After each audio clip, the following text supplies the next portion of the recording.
આઝાદી કા અમૃત મહોત્સવ અંતર્ગત વાઘોડિયા ખાતે માર્ગ સુરક્ષા સલામતી 2026ના અનુસંધાનમાં કાર્યક્રમનું આયોજન કરવામાં આવ્યું છે। કાર્યક્રમ એપોલો ટાયર્સ કંપની તેમજ વાઘોડિયા પોલીસ સ્ટેશનના સંયુક્ત ઉપક્રમે યોજાયો હતો। કાર્યક્રમમાં વાઘોડિયા મામલતદાર ઉપસ્થિત રહ્યા હતા। આ કાર્યક્રમમાં એક રેલીનું પણ આયોજન કરવામાં આવ્યું। આ રેલીમાં એપોલો ટાયર્સના સેફ્ટી વિભાગના અધિકારી સહિત કર્મચારીઓ તેમજ વાઘોડિયા પોલીસ સ્ટેશનના પોલીસ સ્ટાફ જોડાયો હતો। માર્ગ સુરક્ષાને લગતા બેનરો સાથે નીકળેલ રેલી દ્વારા લોકોમાં જાગૃતિ લાવવા માટે પોલીસ સ્ટેશનથી ધીરજ 3 રસ્તા સુધી રેલીને જાહેર રોડ પર ફેરવવામાં આવી હતી।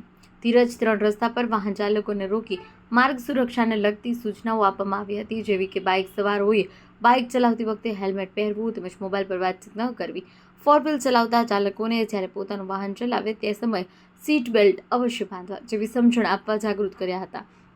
તેમજ વાહન ચાલકોને ગુલાબનું ફૂલ આપી માર્ગ સલામતીના વાહનો પર સ્ટીકર તેમજ ટેગ લગાવી જાગૃત કર્યા હતા। રિપોર્ટર સંદીપ પટેલ, વાઘોડિયા। આજ રોજ વાઘોડિયા તાલુકામાં માર્ગ સુરક્ષા સલામતી માટે એપોલો ટાયર તરફથી તેમજ પોલીસ સ્ટાફ તરફથી એક અવેરનેસ ચાલુ કરવામાં આવ્યો છે, જેમાં લોકોને સલામતી માટે શું શું પગલાં લેવા જોઈએ, કે કયા કયા નિયમો પાળવા જોઈએ, એની ખૂબ જ સારી રીતે સમજણ આપવામાં આવે છે। લોકો દ્વારા આ નિયમોનું જો પાલન કરવામાં આવે તો અમારી એવી ઈચ્છા છે કે લોકો પોતાના ઘરે સલામતી રીતે પહોંચી શકે, કોઈને કોઈ જાતની અડચણ ના આવે।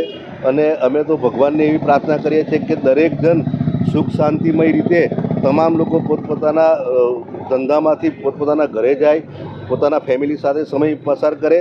માર્ગ સલામતી એટલા માટે જરૂરી છે કે સાથે સાથે આપણા બાળકોનું પણ ધ્યાન રાખવામાં આવે। લોકો ગમે તેમ ગાડીઓ ચલાવે છે, ગમે તેથી ફાસ્ટ નીકળી જાય છે। જો માર્ગ સલામતી કાયદા પ્રમાણે નિયમો પ્રમાણે જો કામ કરવામાં આવશે તો અમારી ઈચ્છા છે કે દરેક જણ પોતાના સુખ શાંતિમય રીતે જીવન પસાર કરી શકે।